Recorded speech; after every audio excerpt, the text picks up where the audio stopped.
Email կոդերի հետ կապված թեմային մի պը չի անդրադարձել, դա ձեզ անհանգստացնում է, թե չէ, որովհետև փորձագիտական շրջանակներն ասում են, որ սա անձնական տվյալների, սկսում են անձնական տվյալների տիրապետել, եթե դա սկսի գործել, ինչ կասեք դուք։ Նախ նշեմ, որ ի սկզբանե նախագիծը մեզ ուղարկված չի եղել,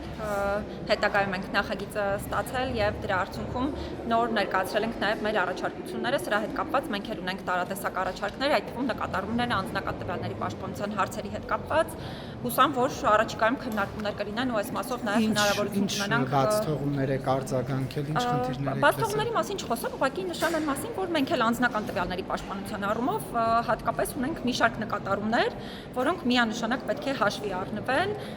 ցանկացած համակարգի, այդ թվում այս նմանատիպ համակարգերի գործարկման կամ հակառակը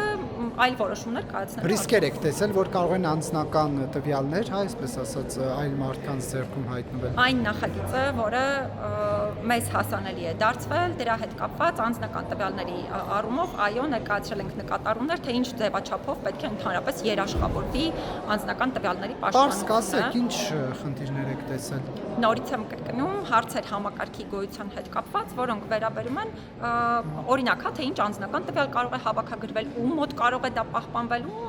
համանման Ստացել եք պատասխաններ։